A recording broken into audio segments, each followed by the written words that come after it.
All right. So again, I am Jen Cyani, and I am with Spur Impact, and I'm here today to talk to you about the board recruitment crisis. Many nonprofits here in Delaware and throughout the country are facing this. How do we engage that next generation? How do we get them to learn about our mission and then stay with our mission, attend board meetings, attend events, and be an active participant? So we're going to go through some tactics today that I have worked through with other organizations. So hopefully they help, but please feel free to drop things into the chat. If you have questions, if you have comments, if you want to share what has worked and what hasn't worked for your organization. We are in this together. So as you know, this can't wait. The board recruitment crisis that's happening right now is happening, and we need to do something about it. Many nonprofit boards are aging out, especially post-COVID. Passions have shifted, priorities have changed. A lot more people are using the power of no, which is a good thing. But now it is an opportunity for us as nonprofit leaders to look at and articulate the benefits to being on our board. Long-serving board members, staff members are burned out. Something needs to change. We need to restructure. Executive directors are not only carrying the day-to-day activities of a nonprofit, but they're covering the gaps, the governance gaps, which really is a slippery slope for a lot of organizations. So be mindful of that. I'm going to use the word younger, but keep in mind that is a very fluid term.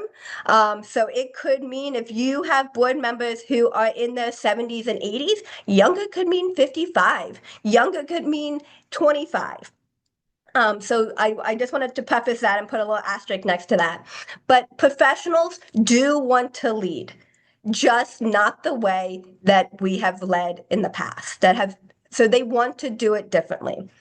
And the bottom line, the crisis isn't interest. People are very interested in our missions. They want to be connected to the community. They want to support the community, but it has to be in alignment with their personal and professional growth trajectory. Where they are on their journey matters.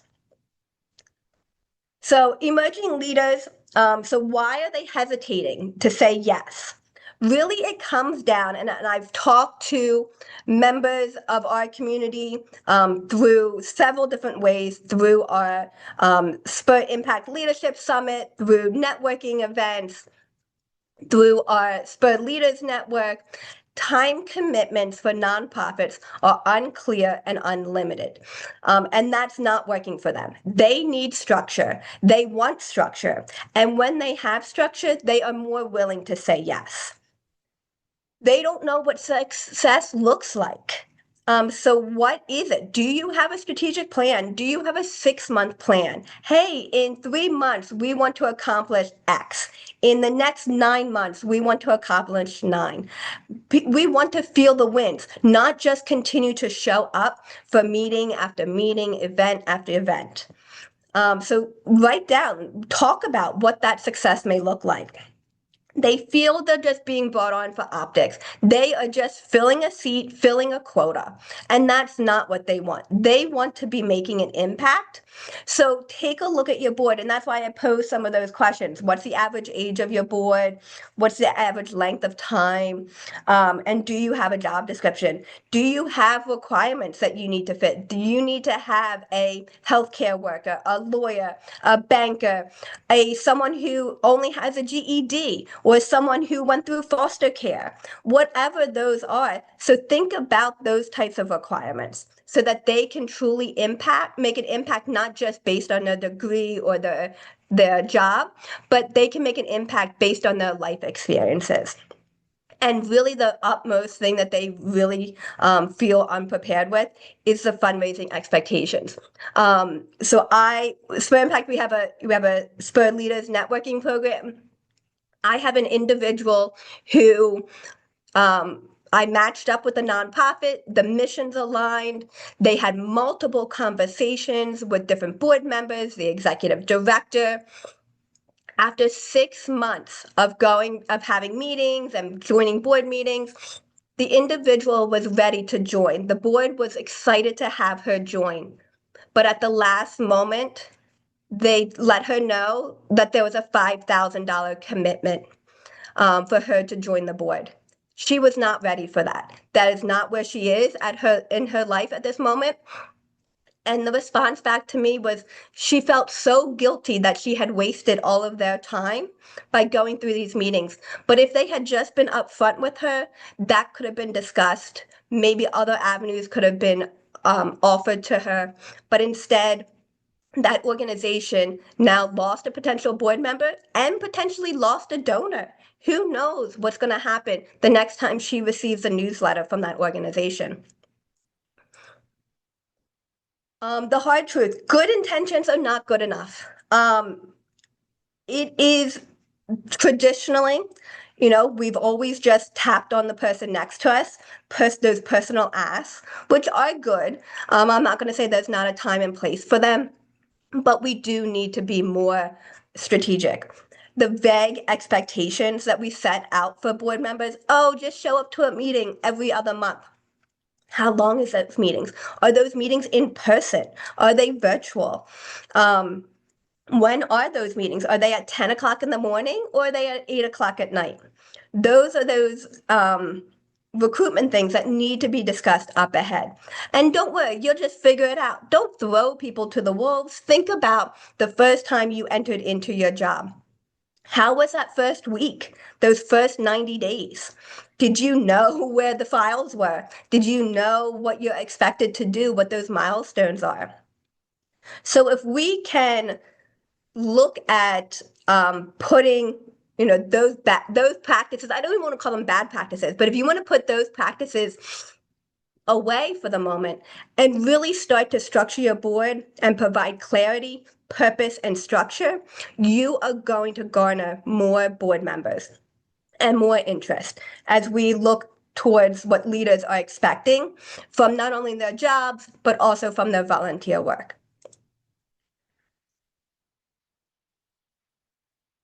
And we are seeing people that are more intentional. People are not joining 4 and 5 boards at this point. They want to join one board that has the most meaning for them. So again, I'm going to say the word younger, but again, that is a broad term. Are looking to balancing demanding careers, their families. We talk about the sandwich generation, and now you're going to add on another volunteer activity. So how can professionals balance everything? If they know what that structure looks like and what is expected of them, they can make that educated decision for them. They want their skills to be used well. Excuse me. What I have been hearing from potential board members is that this is a two-way street. Board membership, yes, you joining a board, you are giving your time, talent, and treasures to this nonprofit. But this nonprofit needs to be giving you something back. Whatever that is, for every individual, that is going to be different. Whether it's a new soft skill, learning how to be an empathetic leader, learning how to conflict manage, or whether it's a hard skill. They join the finance committee and learn about finances. Whatever that is, they need to feel rewarded as well. So keeping in mind that board membership is a two-way street. And they are expecting transparency and accountability. So take a look at your website, take a look at your socials. Is your 990 up? Do you have job descriptions? Are you holding people accountable when you have committee meetings and someone says that they're going to do something and they don't? What happens at that point? So they are choosing fewer commitments, but they are more deeply passionate and committed to these organizations. So what attracts people? How can you attract people before we get started? This is Delaware. People talk. So how are your meetings run? Are your meetings currently, an hour and a half, free flow? We're talking about this, we're talking about that. Do you have an agenda? Is that agenda sent out? Are they structured? Is every voice being heard? Or is it only the executive director or the board president regurgitating information? Take a look at that. What is your fundraising pressure? Yes, I know that every nonprofit right now is under tremendous amount of pressure when it comes to fundraising and revenue streams. But is that pressure going toward the board members? Is that the right way? And how are staff and volunteers being treated? I'm sorry, guys. How are they being treated? Are they being respected? Is there time off? Are volunteers happy? Do they keep coming back? Your board culture is very visible long before you invite somebody to your board. Very similar to how somebody will Google your organization and do their research before they apply to be a staff member or before they become a client. So take a look, see what is out there on the street about your board and about your organizations. Now think back to your last board meeting, whether that was last week, a month and a half ago. What would happen if I came on to your board and sat in your board meeting? What would I think? Would anybody like to share?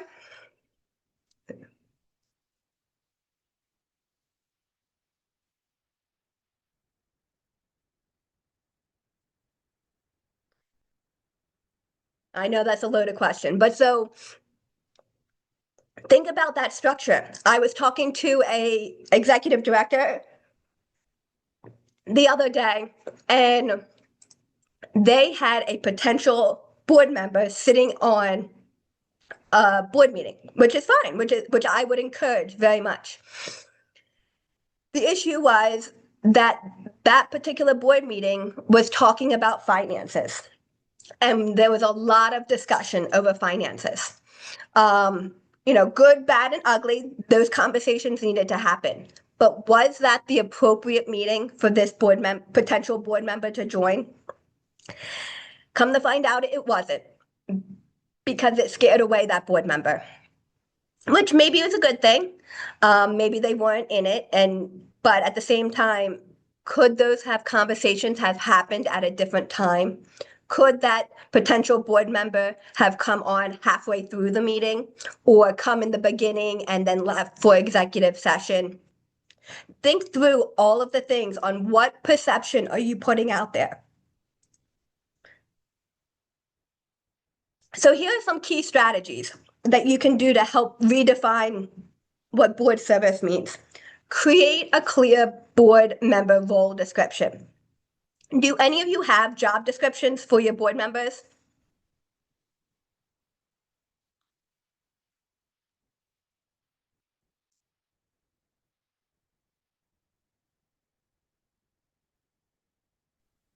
All right, I Amy, you do. do. Fantastic. So again, a job description, it does not need to be pages upon pages. It can be 5 bullet points. Only for like your treasurer, for your executive committee, Susan. Okay, great. And that's fine. But think through a job description. Again, if you're asking somebody to be on the board before they take that next step to be on your executive committee, what does that time commitment look like? What do those financial expectations?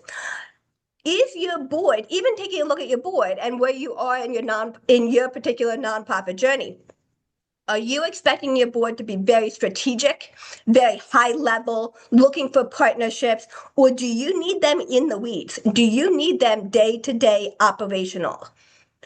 And either one is fine. But those types of responsibilities, whether it's 5 bullet points or 2 paragraphs, whatever it is, needs to be put together. And share this before inviting somebody to join. So every board member should have access to this. It should be reviewed, I would say yearly, to make sure if you have in there, meetings are once a month at 10 a.m. on Monday. Maybe the next year you do a survey to your board, and maybe 6 p.m. is the better time because of the makeup of your not board members at this point. So keep it relevant and keep it up to date. The QR code over here on the right is a template that we have set up. You're welcome to use it. We do have it set up for the executive committee, and then broken down for just general board members. Please take it and use it. Modify it to what makes your needs. So strategy 2, modernizing your fundraising. Do any of you have a requirement for your board members to donate, or like a give get policy, anything like that?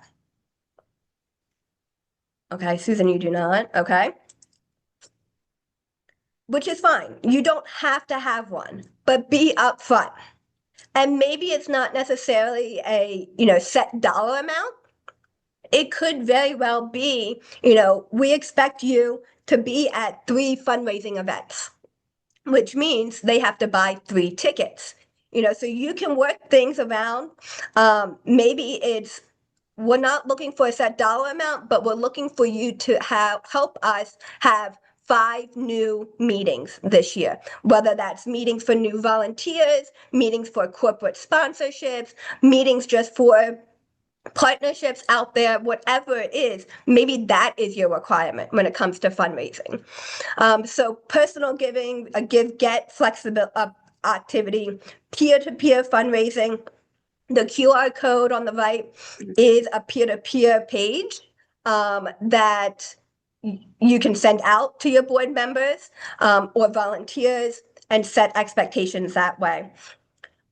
Carolyn, I see you came off mute. Do you have a question? No, I'm Okay. Okay. sorry. I No. answered your question earlier. I didn't go back on.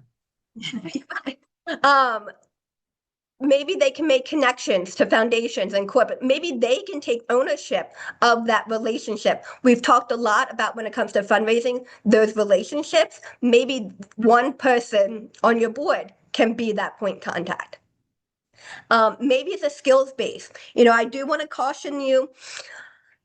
A lot of nonprofits need that financial support, but there could be some ethical issues. Same thing with legal, ethical issues there. Be mindful, but maybe there is an opportunity for skill-based contributions. If I have a background in strategic planning, project management, maybe that's where I can help out with the gala, or I could help out with the strategic plan, or helping to set those milestones, those 3-month and 9-month milestones.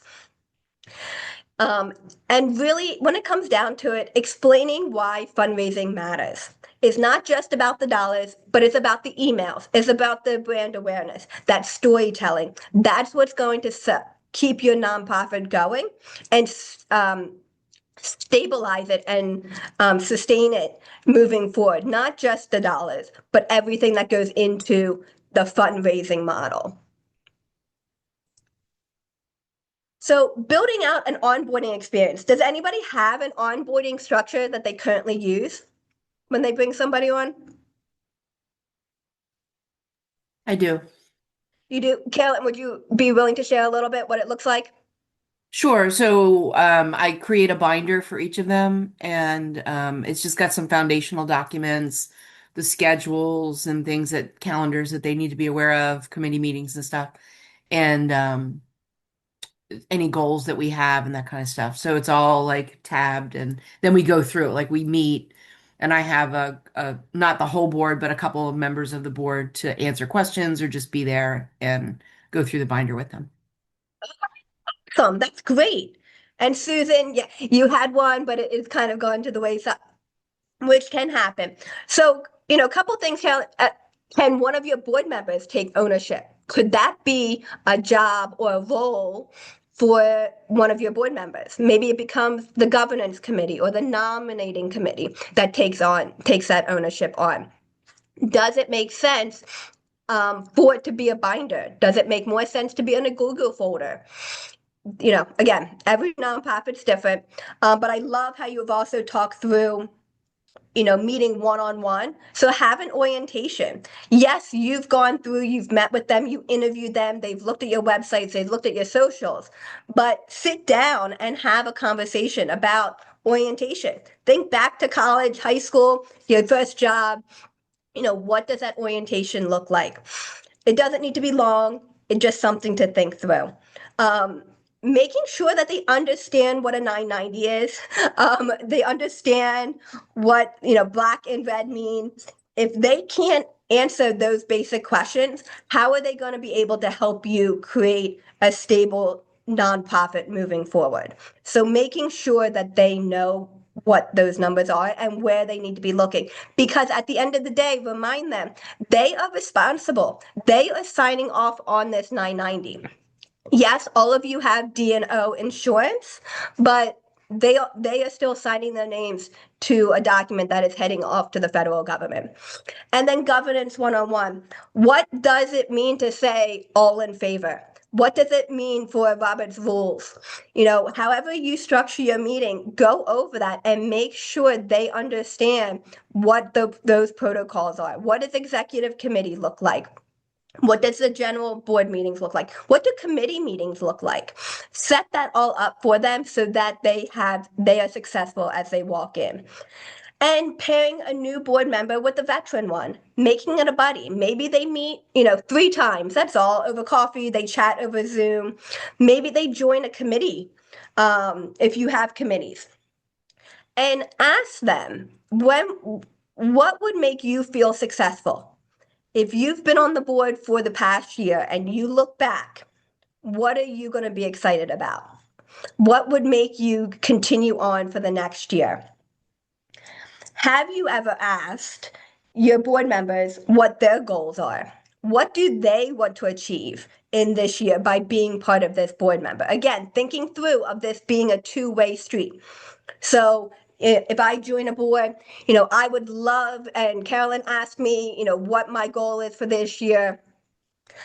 Yes, my goal is to raise, $5,000 and do more $24 for Southern Family Promise.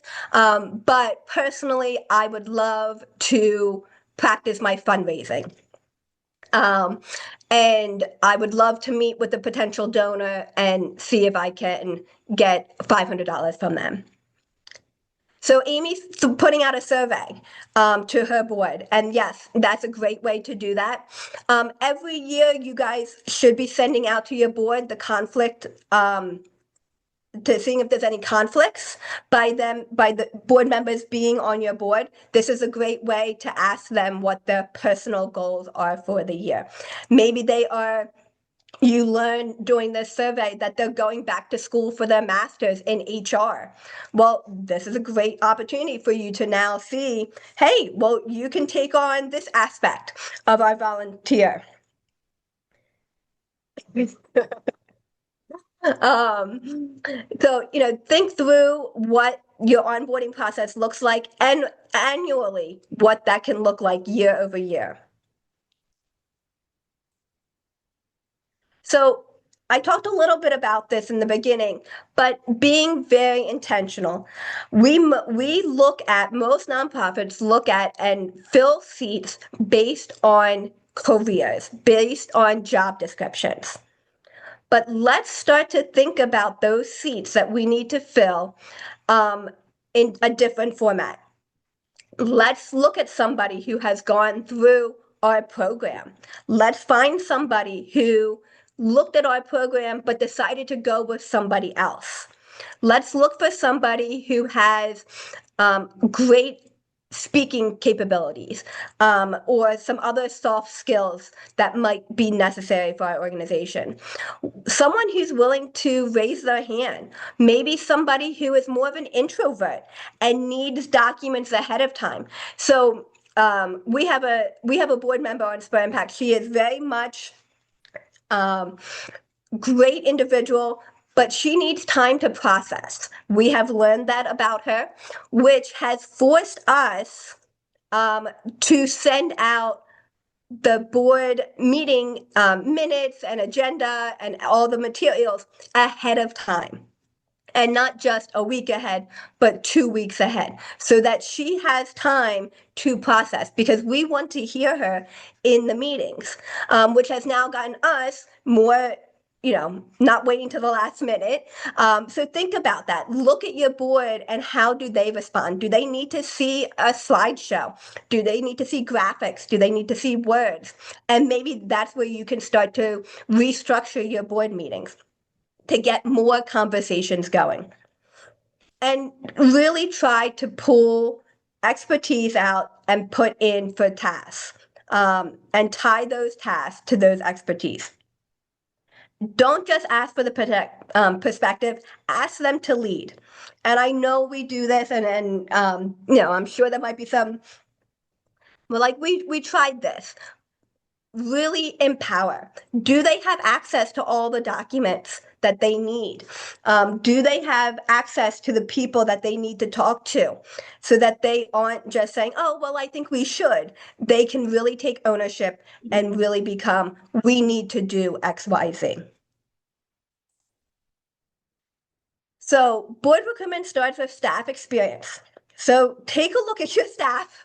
I know a lot of you are one people shows. And there's burnout. We're tired. But what can happen? What can you do to help offload some of the work and empower some of your board members? Is there confusion?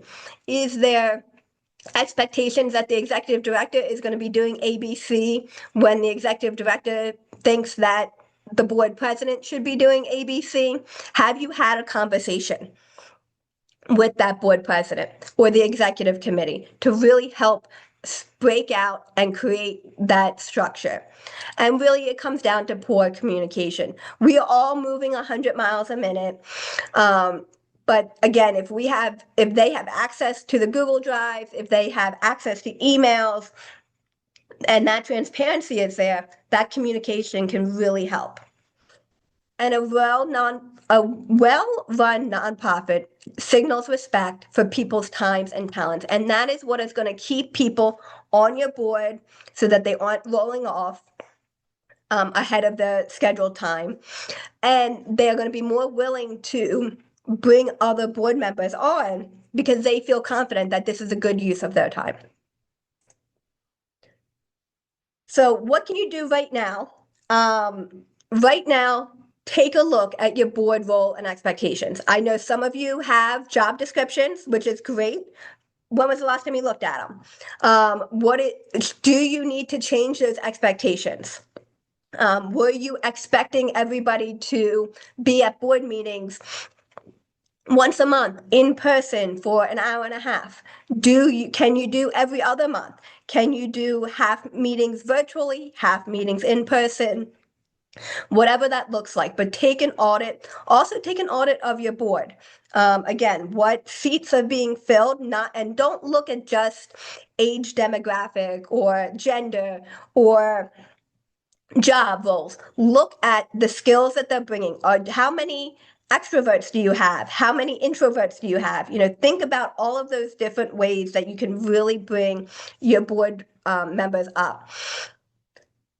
Go ahead and send out a survey like Amy. What's unclear right now with your board? What feels outdated? What are the goals for the year? Again, what are the personal goals and what are the nonprofit goals? And to be honest, this is an opportunity for you to see if you have board members that are stating goals for the nonprofit that you've never talked about or you did not know that was a priority. This is a great time to figure that out now so that all of you can be rowing in the same direction. And again, do they have access to the folders? Is everything printed out? Can things go? Do people know how to use a Google folder? Maybe they don't. Maybe they feel more comfortable with the Dropbox. And really think through that. If you don't have board terms or board limits at this moment, I would highly consider you implementing those. Also taking a look once you implement them, how does an individual go from being just a member to the executive committee? And then from executive committee, do they just roll off the organization or do they come back and be a board member for 1 year so that you have that continuity and you have that opportunity to keep that institutional knowledge there? I see that a lot at organizations that they have, let's just say there's a 4-year term limit. They have to be a member for at least 1 year and then 3 years executive, and then they roll off and you've lost, you've now put your board president out on the street. You've lost that knowledge. And is there a way for you to restructure that so that they can come back and be a member and keep that knowledge and support? I mentioned Spur Impacts, Get on Board Spur Service. I'll go into that a little bit more, but we do offer a program to help board members level up. When was the last time your board um, members had professional development? When was the last time executive directors had professional development for how to work with boards? Um, and that's what that program is about. So going back to why you guys are here today, really what is attracting the next generation of board members is clear expectations. A lot of times when nonprofits come to me to ask me, why can't I get any more board members? It's because their expectations are all over the place, or they have 2 pages of expectations. So pare it down.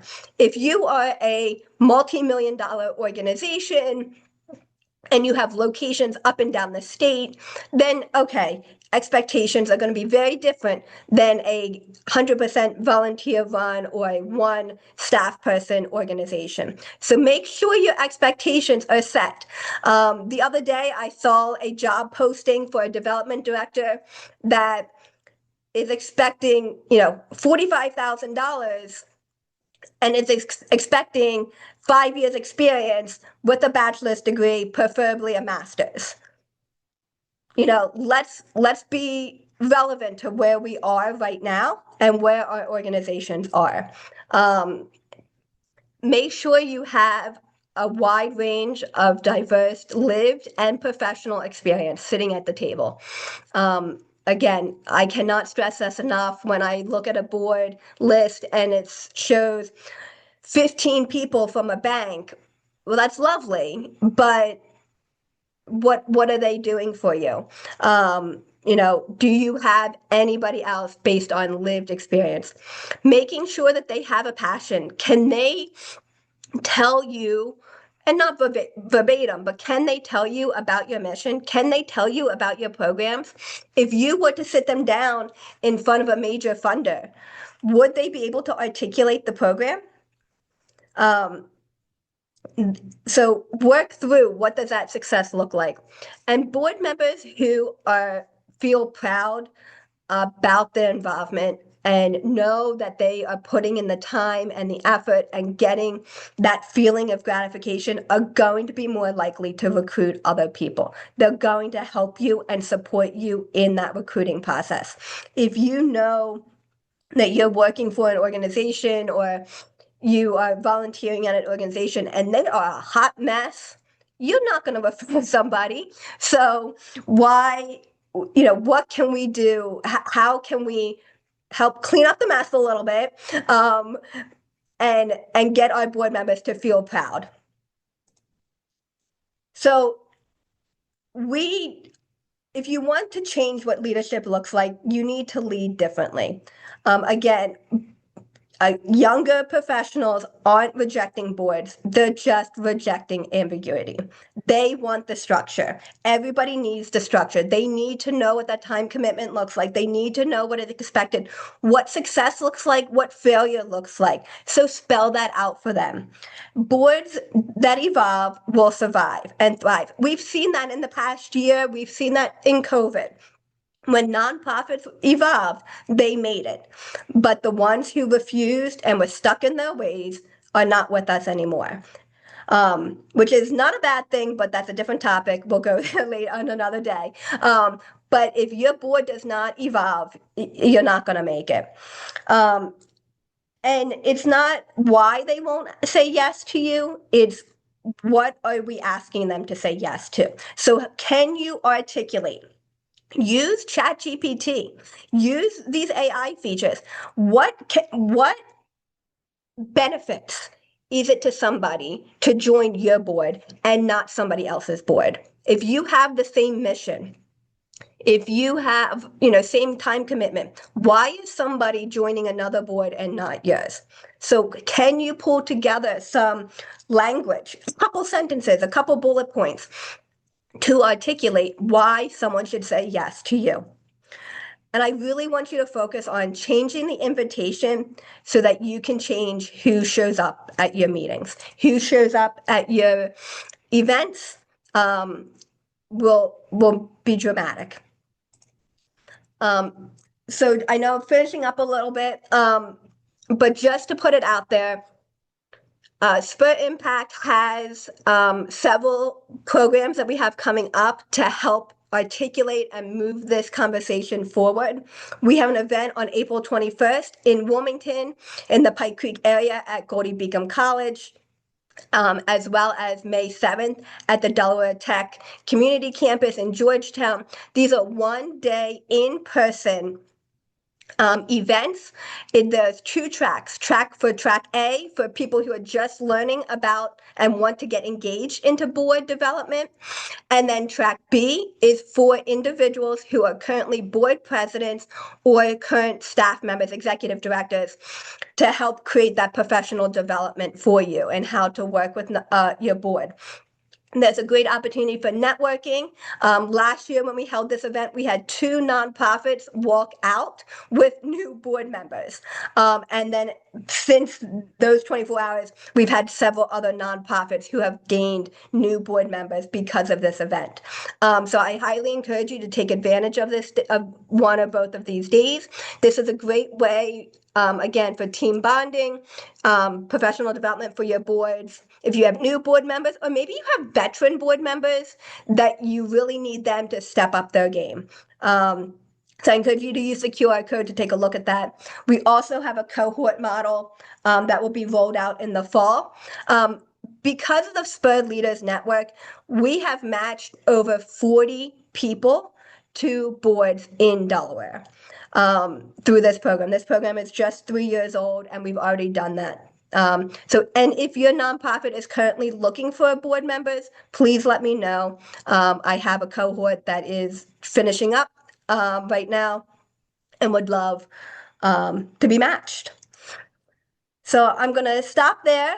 Thank you all. But I want to, stop sharing my screen, and I just wanted to throw out any questions, comments. Jen, you're crazy. What thoughts come to mind?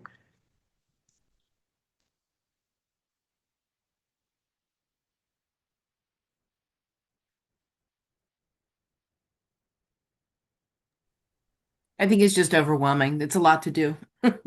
If you do it right. Who's got Right. time to do it all right, you know? Right.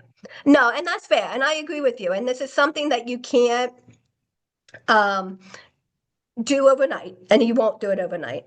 And you definitely need the help and the support of your board. So you do need to get them on board with this as well.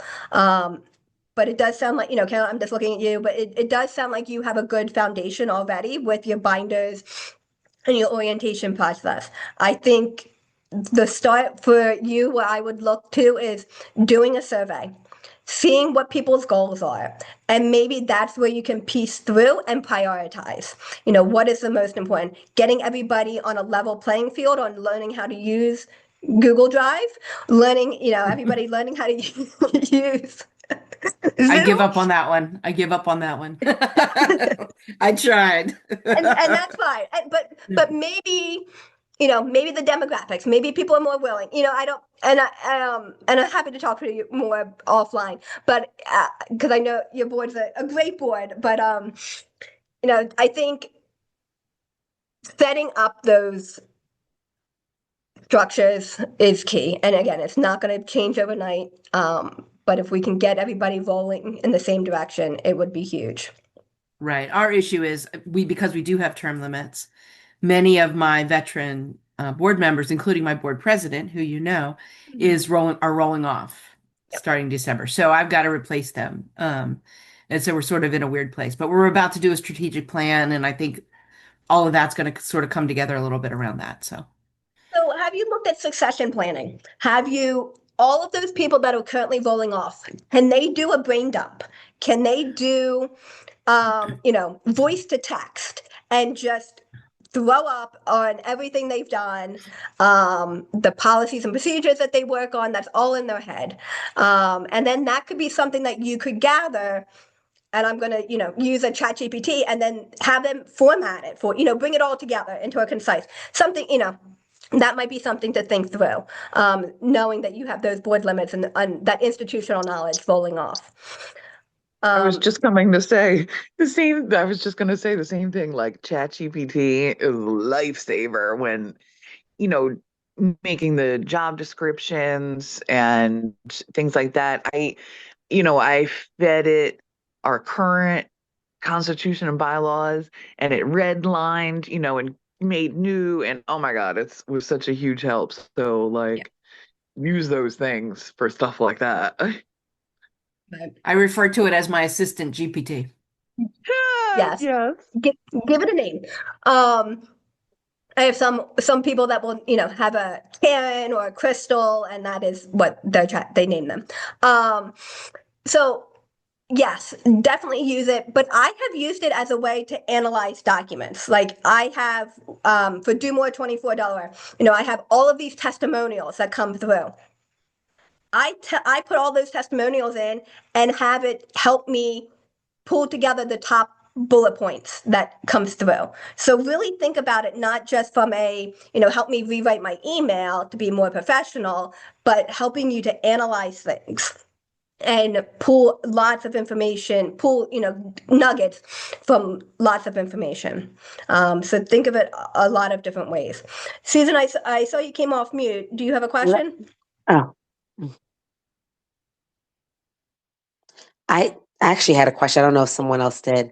And excuse the way I sound. I'm coming. Yeah, I think you're drinking tea. We're all going through the same thing. Yep. When I came in, and I'm hoping to get the playback because I came in at a really great point where I was like, okay, this is exactly what I need. We talk about what collaboration looks like, and having shared documents and things that we could easily really collaborate and do the work.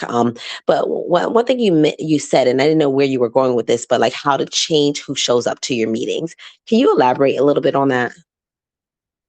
So I think where you came in at is looking at the table. Are most Mhm. of your board members all bankers? Are they all lawyers? Are they Okay. all single moms? And changing who comes, if you have that structure of what's being expected and you have that awareness of knowing that you need to fill a seat, don't just fill it based on the career, Mhm. fill it based on the personality, the Okay. soft skills that they may bring, the hard skills that Mhm. they may bring. Don't just look at age, demographic, gender, those types of things. Um, Okay. so I think that's what you might be referring to. No, Um, that's good. Thank you. I wanted to hear that too. I appreciate that. And then typically, like if you're in a school environment, is that in terms of we're just really trying to figure out like who do we actually want to come to a meeting?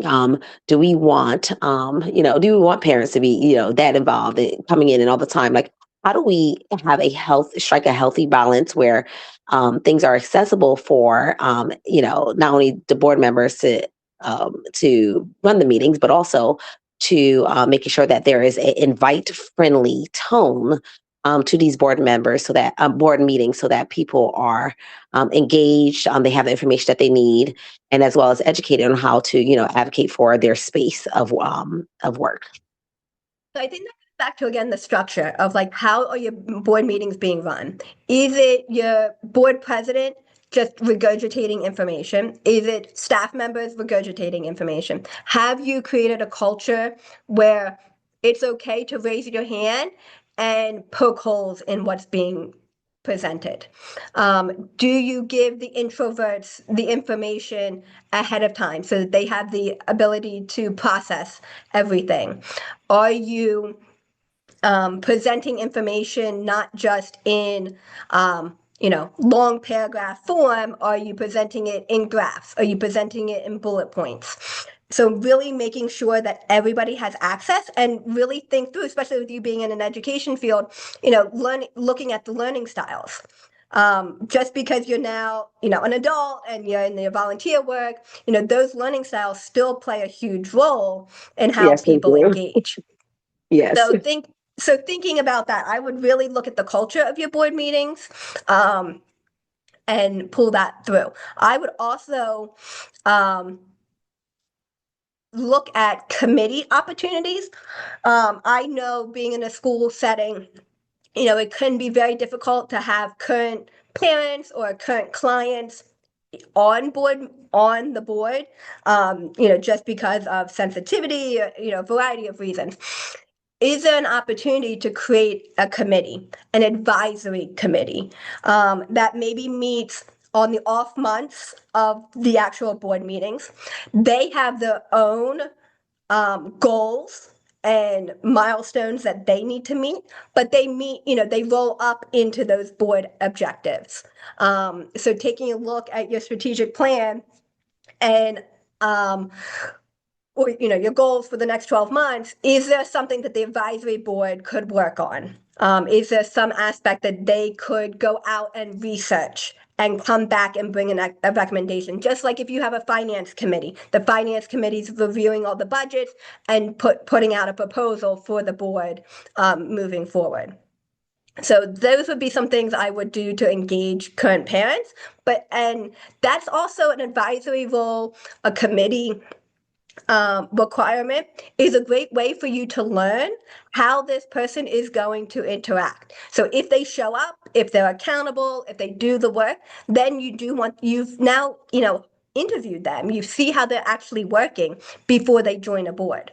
There are several boards in the area that you have to be on a committee or an advisory role before you can even be eligible for a board. So that could be something, again, to think about. Advisory committee, I'm not saying needs to be 30 people. It can be 5. But again, it's just a nice way to maybe move people back and forth. There's no way if you have a board member who's been on your board for 30 years, it's time. It could be time. You could have them say, hey, I need you to really run the advisory committee. This is new. We're looking for you so you don't lose that institutional knowledge, but now you're able to move them back and forth. So something to think through. And Susan, so Susan says there's a lot of great information. It's rejuvenating to hear. So if we know this, why are we not doing it? I'm going to ask a nominating committee to listen to this. Okay, great. Well, thank you, Susan. And please, my role at Spur Impact is to have one-on-one conversations. So if you go back to your boards, please encourage them to reach out to me, preferably not in the next 2 weeks because I got Do More 24 coming up on March 5th. But I will definitely be, following up with all of you, and I encourage you to please reach out. But again, at the end of the day, structure is what I am hearing when I talk to college students, when I talk to 30-year-olds. They need to know. They want to know what those guardrails are, what those parameters are, so that they can be successful. When things are all over the place and they're crazy, that's when they freeze and that's when they panic and run away. So please take a look. If that's the one thing that you take away and you have the time and the bandwidth for the next 12 months, please add those guide rails to your board. And I think you will definitely see a huge change in how your board interacts with you, and how new board members are drawn into you. I know I'm over time, but I appreciate you guys staying on and asking some great questions. I am here. Please feel free to email me at jennifer@spurimpact.org. If you have any questions about Do More 24 Delaware, please don't hesitate to email Tiara and myself at team@domore24de.org. Again, I really appreciate you all being here today, and I wish you good luck, and hopefully I will see you on April 21st or May 7th, if I don't see you at one of our watch parties for Do More 24 at Chancery or at Rehoboth Beach Film Society. Have a great day, everyone. Thank you so much.